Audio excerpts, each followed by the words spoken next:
All right. I'll start. We decided to try to do a year-end summary of kind of how things are going and what we're doing next and some of the stuff that's coming up. We get a lot of the same questions on Instagram and through email, so we figured maybe we'd do a little video for people to take a look at. Maybe it answers some of the questions that a lot of people are having. We're going to start off by kind of going over how things went this year with our small co-ed and large co-ed teams. Just a quick summary of how the year went, and we'll start with small co-ed, let Molly and Bonte talk a little bit about small co-ed, and then we'll move to large, and then we'll talk about tryouts, which is where we're getting all the questions. You can start with small. So I think small co-ed was definitely, they just had so much talent from the very beginning of the year. We had a lot of tumbling, a lot of people that were getting into different positions stunning, just people that were really committed to doing whatever they needed to do to be the best for the team. They definitely improved a whole lot from the beginning of the year. They had things thrown at them, they had injuries, a whole bunch of different things, but no matter what, they were always able to get back up and push forward. I think a big thing with small that we really enjoyed was people were so versatile just in everything that they did. Like, we had people that weren't necessarily a base, but then when we needed them to base, they were going to jump in and figure out how to do it.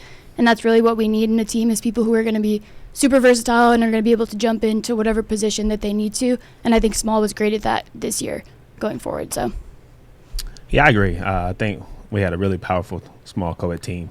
What people tend to, not realize is this was still only our second year with small co-ed. It's third year. Third year, technically.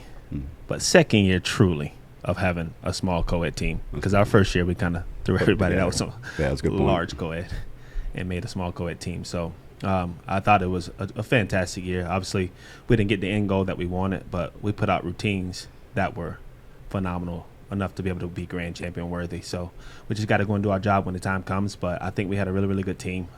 Worked hard, great in classroom, just a great cohesiveness. So, again, building forward, we want to keep the same kind of layout, but do better. I do think small this year, too, was really just dedicated to pushing the boundaries of what they thought was possible for their routine, which was something that I really enjoyed. They were willing to put in the work to get the difficulty, and they definitely were able to get that difficulty, and next time we'll just nail it. But they were ready, and I'm excited to see what going forward it's going to look like when we have all these people so willing to learn new things and to be better.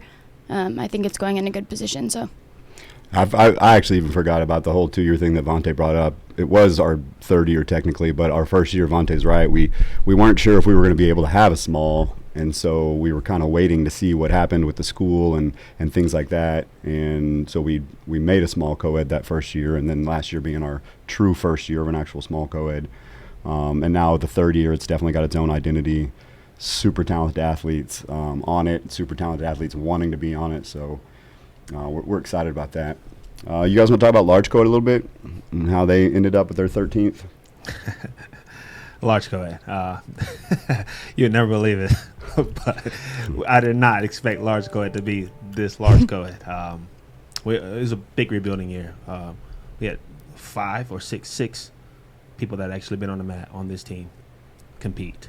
So going in, we knew we were rebuilding. We were building up for the years to come, and also honing in talent so that we can send athletes that are leaving to be able to go to their next destination. So they came in ready.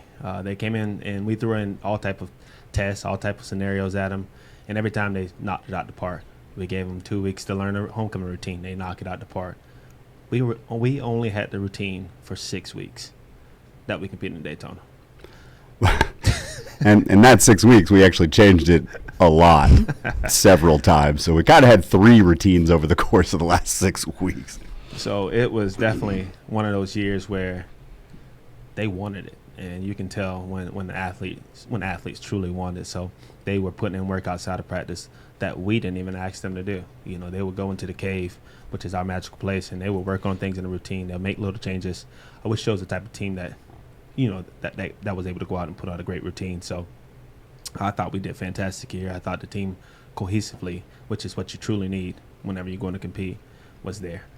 I think my favorite thing about Large this year was that they refused to back down from a challenge. Like Vontae said, it was such a new team with so many people who just didn't have experience. Like, our center stunt was a guy who had learned to stunt about a year ago and was doing full ups 9 months ago, and he worked his butt off to get to where he needed to be. They didn't let the circumstances make things more difficult for them. They just worked harder and they did what they needed to do, and I think that it was a really cool process to see them go through that, because it was from the bottom up. They really did. They put in the work. So that actually is a good segue into tryouts that are coming up. We get this all the time. We get people that are afraid to send in videos or afraid to try out because they only see the finished product. We just talked about how big of a push and how hard people worked to get to that finished product. You guys want to touch on both teams and how we do get some super talented athletes, but what they see from us in April is not how we start in August. Yes. I would say 75% of the team are what we would call diamonds. Athletes that we have to refine, and we have to get to that point where they can be, where they can shine. Whereas they don't come in with fulls, or they don't come in with back handspring pull-ups or front 1.5s. They learn all those skills while they're here. Yes, we do get some that come in that already have some type of background in those skills, but for the majority of the part, no. It's a whole lot of working hard, learning these skills. That's small co-ed and large co-ed. We're teaching a whole lot throughout the year so that they can get comfortable with those skills. So people that are afraid to try out really don't see what these athletes all started. They didn't come in here. There's some athletes that did not do pull-ups or rewinds when they got here, or front handspring or back handspring ups, but by that second or third month, they're already starting to try those skills. So I think those are big key points that people should understand. When you are trying out, just what you have, we can help you grow with. You don't have to come in already knowing all these skills. We don't require those type of things. So don't be afraid to put yourself out there to give us the idea to be on the team. So I guess we always say, you will always get a no if you don't try out. But if you do give it a shot, you always can get a yes, or you can get a no. But there's always that option to get the yes. Yeah, I agree. I mean, I definitely understand that perspective. I was the same way when I tried out at Trinity Valley. I was like, there is no way I would make this team. Everyone is so good. Everyone just knows exactly what they're doing. But more often than not, the people that come in really don't know much about college cheer or don't have a ton of college cheer experience. But that's a part of our process. That's a huge reason of why we do it, is to see that process move forward. So if you're someone that has big dreams and someone that wants to work hard and is willing to put in the work to get to where you want to go, that's the quality that you need to have. Obviously, there's people that come on the team that are super talented. But if you looked at the team from when we compete in Daytona until when at the very beginning of the year, you probably wouldn't even recognize it because the growth happens so quickly. So just take a chance. You never know what's going to happen. Make it or not, you tried. You're never going to know unless you try. So. Yeah, I got an email from a college coach asking about an athlete recently and what they needed to do, and they said that they were trying to put together the stunts that they saw us do on the mat this year. And I just wrote back to the coach and I was like,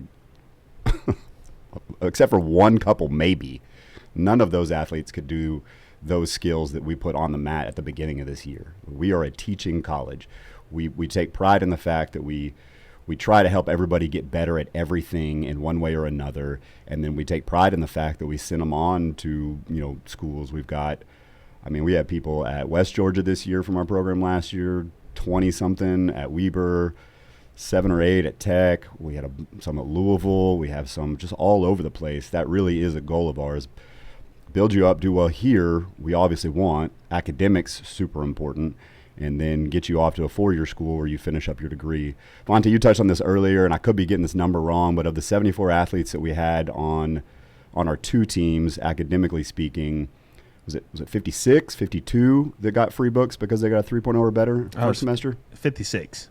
56 out of 74 worked hard enough in the classroom to get a 3.0 or better so that they qualify for the free book scholarship. So that just also tells about what our real goals are here at Trinity Valley. So I would like to take a minute because I actually kind of coached both of you guys. Not as much Molly, but I did coach Vontae. So for those of you who don't know, Vontae was on Team USA for several years. Molly is one of the only people I know that tried out as a freshman in college at a junior college and made Team USA her first try. But I want you guys to talk about, what skills you had when you showed up to Trinity Valley versus what skills you had when you left Trinity Valley. I could do a full. I had never tried. I tried a rewind at a couple clinics that I went to. I cheered an all-star team, so I was a great back spot and a super great nugget.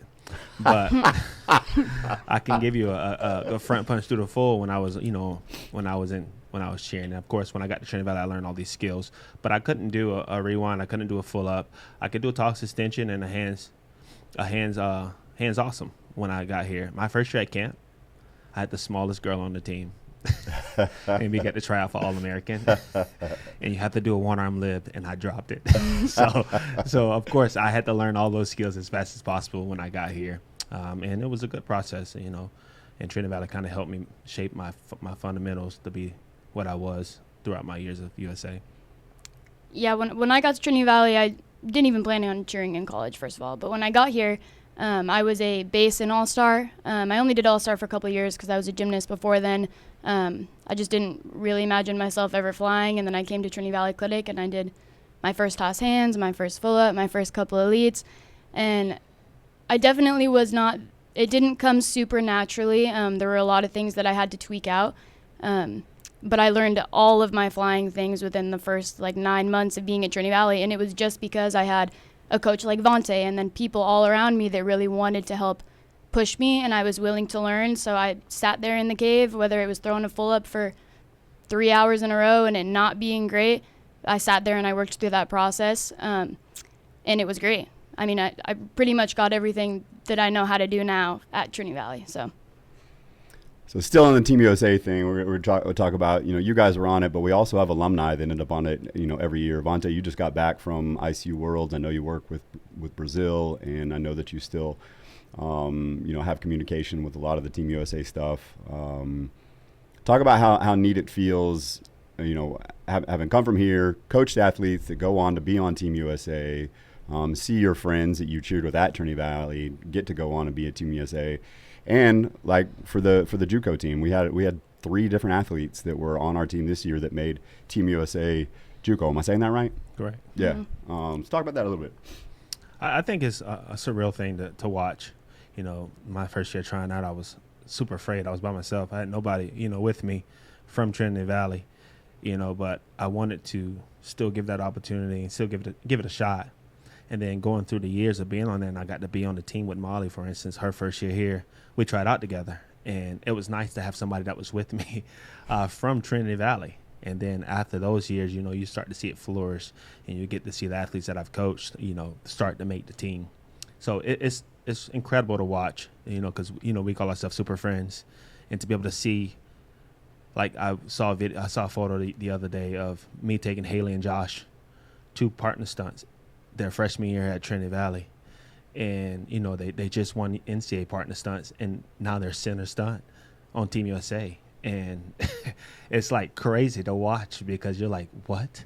In a way, you've had some part in their growth, and then to watch them be able to flourish on that big stage and be able to do the things that they've been able to do, it's a surreal moment. So, I mean, makes you feel proud to be from Trinity Valley, from where they're starting and, where they're actually at now. So I think it's a cool idea, cool experience.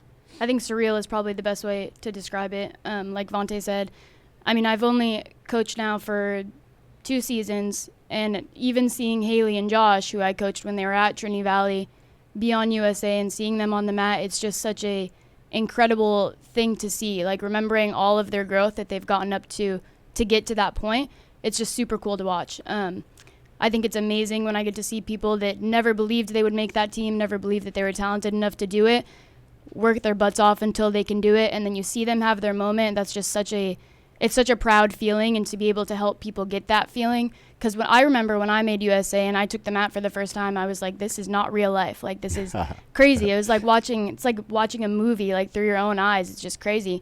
And I knew that I wanted to help other people get that same experience, and now coaching and being able to be a part of that process up until that point, it's indescribable. It's super, super cool, and I'm excited to see more Trinity Valley alumni take the USA stage. So it's pretty cool. In the last 9 years, since my first year, somebody from Trinity Valley either on the team or an alumni has represented the USA.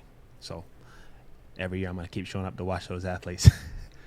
Yeah, that's outstanding. I want to, talk about a couple more of our alumni, and then we'll move on from our alumni status. But this is a funny one for me because Vontae and I both knew Boosh when he was 17 and 18 years old. Molly spent some time cheering with Boosh at a couple of different places, and then Kaylee Odell, Boosh and Kaylee won UCA partner stunt this year. So big deal for Trinity Valley alum. We won NCAA partner stunt. We won UCA partner stunt. We had lots of Team USA athletes. A ton of athletes win championships after they live here. But you guys talk about Boosh and Kaylee a little bit because that's a fun story. It's crazy. Like he was saying, Boosh freshman year didn't even make the mat, but Boosh was always in the cave. Always in the cave. And when I say that, he did not leave. If we had practice, he was going to eat and he was going to the cave. And if we can give out an award for the most time spent in the cave, it was definitely Boosh. Kaylee came in from Iowa Western, and this is where she got to grow and be able to, flourish. But to see her growth, in her last couple of years being on USA and while being here, it shows that, the hard work and dedication that we put in to the athletes and also what we put in as athletes here. So it's always going to be surreal because to see how far they've both come, being here, Kaylee being on the mat, Boosh ended up being on the mat, and then them both going off to their next schools and continuing to be in representation of those schools, and of course being on USA and winning NCAA partner stunts. It just shows, what we produce and how we produce it. I think Boosh and Kaylee are two of my favorite people when it comes to examples of like the journey through cheerleading and the journey to get to where you want to go, because they both have grown so much in such a short amount of time, really, in the span of things, but they worked so hard. And when I think of Boosh specifically, from when I stunted with him when he was a sophomore and I was a rookie, just the growth is insane. I remember us being in the cave and being like, let's learn how to do a one-to-one. Neither of us has ever done one before. I'm knocking Boosh into the wall. It was a mess. And then it was so, I remember Boosh would get so frustrated because he wanted to be so good so fast, and then all of a sudden it just happened. He kept his head down and he kept working for what he wanted. And Kaylee, the same thing. There were so many things that I remember at Trinity Valley she had to really, really work hard on, and like a back handspring up, she hated them, and now she's like the queen of back handspring double ups because she spent so much time focusing on that skill and just going through her process. But there's some of my favorite examples of going through your process to see where it's going to go. Sometimes it doesn't happen as quickly as you want it to, but really in the span of things, happens quick if you just put your head down and work. And I think they're an awesome example of that. Okay, so we're getting a lot of questions via email about tryouts. Molly's running all the tryout stuff through the Instagram, and she's put all that stuff together. So I'm going to let Molly talk a little bit about video tryouts, and then we'll touch a little bit more on the deadline that we had talked about initially, along with some of the other tryout questions. So Molly, you put together the video tryout system this year. It's unique for what we have tried in the past. Why don't you talk to people a little bit more about some of the questions you've been getting, and then we'll talk about some other stuff in the tryout process. Yeah, so we tried this new format. I tried to make it as simple as possible because I know that it gets confusing with all of the questions and everything and having to put them in different places. So I tried to include it all in one link where you put all of your questions or answered all of your questions, all of your information, and then you input a video link. Either through YouTube or through Dropbox to be able to put your tryout in there. Most of the questions that I've gotten just have to do with the YouTube or the Dropbox link. There were a few that I think are having issues figuring out the privacy settings of that YouTube video because it doesn't necessarily need to be public, but you have to make sure that you put it as, I think it's visible. Is that what it's called? Correct. I think as visible, just so we can open that link. Or a Dropbox link. You don't have to do anything to the privacy settings. But on that form, it tells you all of the skills that you need to have, some tumbling, some stunting, just really whatever you're able to put together into a video. Most of the questions, like I said, have just been about that video format, and I think that those people have gotten it figured out. So hopefully smooth sailing. Awesome. This question's for Vontae. We also have, but this is more of a parent question that we get than an athlete question, but we always get the same question. Do our athletes have to try out each year? Absolutely. Just because you've been on the team for a year and we love you does not mean that you're guaranteed a spot for the next year. Everybody has to try out because the amount of talent that we are trying to bring in we have to still keep everybody accountable. You can't just expect to make the team. What happens if your grades aren't correct or in the right spot? What happens if your skills have declined? We have to still give the people that are trying out a chance as well. And sometimes, we do have that little hurt in our heart when we have to let people go. But at the end of the day, we have to still do our job and make the best team and the best program as possible. So, yes, everybody on the team must try out every year. So I also get the question of, how many people do you guys take? A lot of people don't realize still that we have 2 teams. So as a junior college, you really are only supposed to be here for a couple of years. We do have athletes to stay for 3 if it makes academic sense. But as a junior college, realistically, we lose half of our team every single year because we're just a 2-year school. So you have a freshman year, sophomore year, and then you leave. Because we take 70 to 80 athletes a year, we lose 40-ish athletes a year. So every year we're looking at taking roughly 40 new athletes. So that is a big pool. We do have a lot of people that submit videos that come to in-person tryouts, but we are looking for a substantial number of athletes each year. One of the questions that we get a lot is about out-of-state waivers. We do waive out-of-state tuition, meaning that you qualify for in-state tuition when you come to Trinity Valley. It's a scholarship-based thing, but it's a very common question because we have so many people on our team from out of state and out of the country that they ask that question often. But yes, if you cheer at Trinity Valley, then you qualify for in-state tuition prices. I'll let you guys talk about this year and some of the athletes that are not from the United States asking about wanting to be on our team. And I think we had a really neat culture this year because we had so many international athletes. Why don't you guys touch on that just a brief moment before we move on? Yeah, I believe we had 12 international athletes, and I think that was 11 countries. I'm not entirely sure, but I'm 90% sure that was correct. And yes, everybody that came in from out of state and out of country did get in-state tuition, which is great because it makes the prices a lot cheaper for those athletes and not paying so many out-of-state tuition fees. But as far as the culture-wise, I think it was great for the athletes that from America as well, because you got to see how hard athletes had to work to get here, and then how hard they worked not only in the classroom and on the mats. So they came in, they were good representations of our school. They put in a lot of hard work, and they were some of our most talented athletes.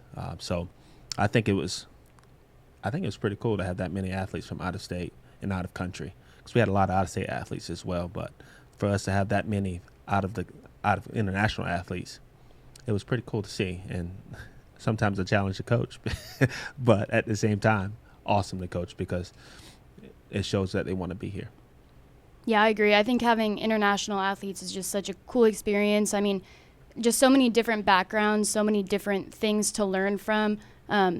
Obviously, we're coaching them, they're learning from us, but we're also learning from them because it's very different everywhere that they're from, and they have a lot of different points to offer. And I agree with what he said about the people that we had that came from out of the country were great examples. They came in and they just really handled all of their responsibilities. They were soaking in all of the experiences and just really trying to gain as much as they can from it. And I think that they were just good examples for everyone to really just remember how thankful we are to have opportunities like this and just to take it and run with it. I think that they were great additions, and I would love to have many more.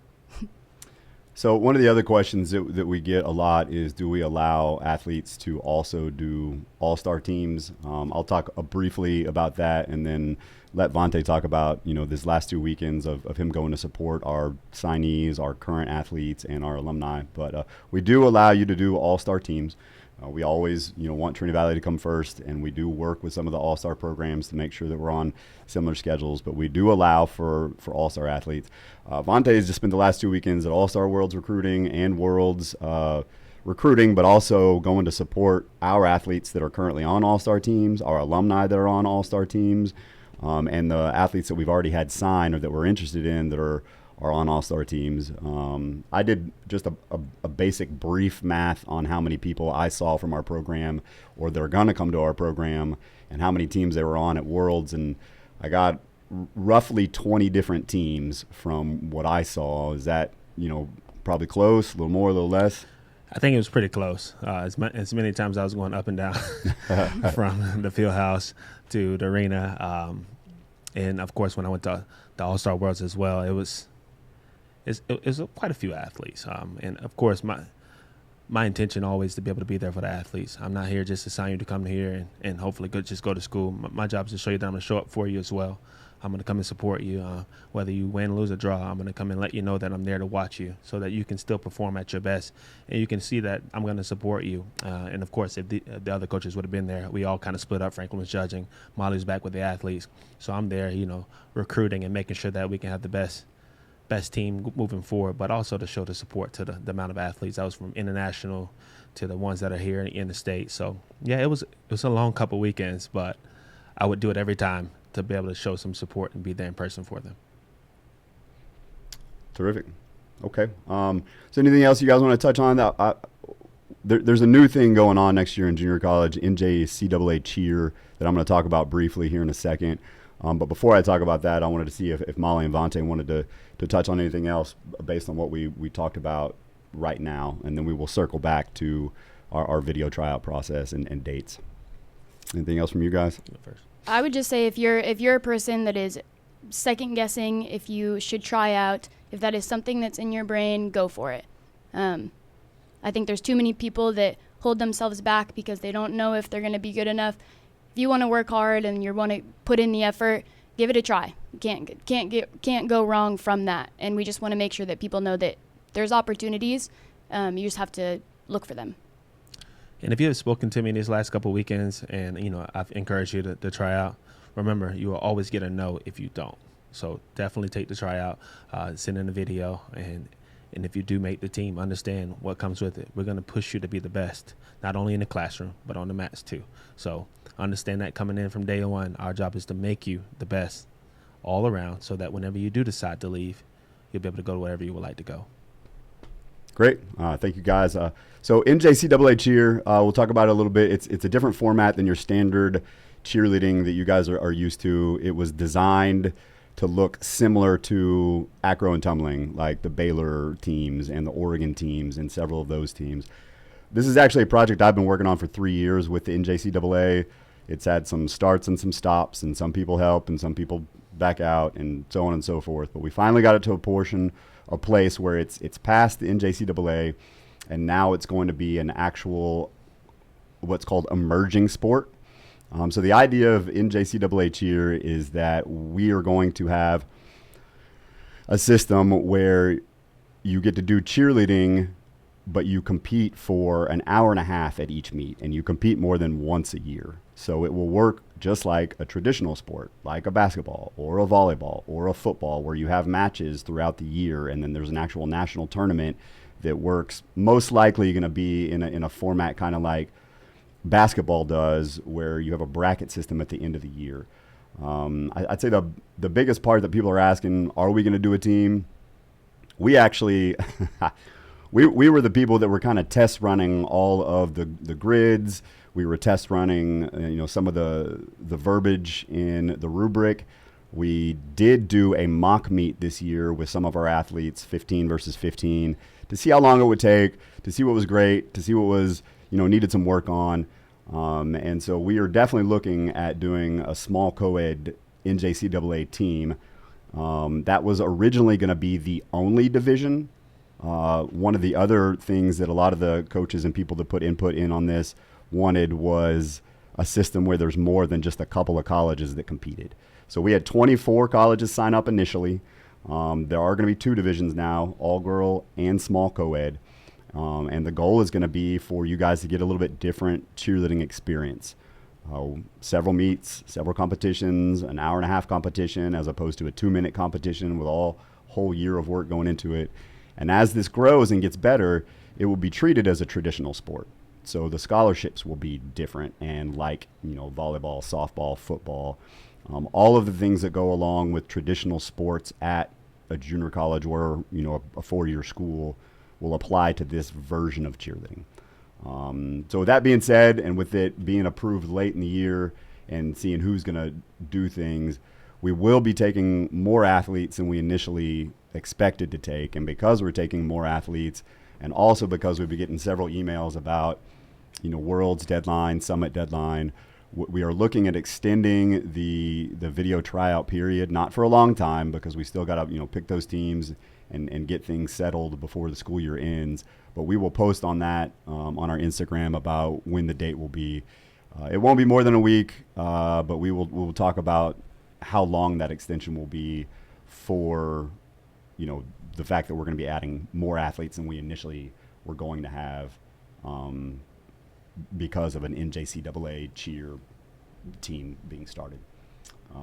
So that being said, I want to point out to everybody that Molly and Vante carry the lion's share of all of the day-to-day practice things and the competition in our normal NCAA style cheerleading, and because they were doing that allowed myself and several of our other athletes to work hard on this new version of cheerleading that we'd like to bring to junior college. So yeah, we're excited to see where all of it goes, the current programs that we have and this new version of competition and cheerleading, and should be neat for next year. Anything from you guys? No. Again, hope to see some lovely faces here in this next week and a half or next 2 weeks. But other than that, go Cards. Check our Instagram. Molly will tell you what it is, and we'll have it scrolling on the bottom of the this podcast, so you guys will be able to see it. My cell phone number is also on there. That's way better than sending an email if you have questions about things. But Molly, you want to talk about Instagram? Yeah, just make sure that you go ahead and follow. It's at Trinity Valley Cheer on Instagram. That's where we try to post most of our announcements, like the dates for the tryouts and stuff. I'll go ahead and post that. But pretty much all of the information that you would need is going to be on that Instagram. Also, a good place to ask questions is to DM that account. I go through there and try to answer questions every day. So if you have questions that you need answered, make sure that you go through that account. That's the easiest one for us to get to you. Terrific. All right. Well, this is our first try at this, so we'll see how it goes. We know that, from previous experience that sometimes people like to watch things as opposed to, read page after page after page of information. So hopefully this works well, and we can keep doing it each year to get information out. Awesome. All right. I think we're good.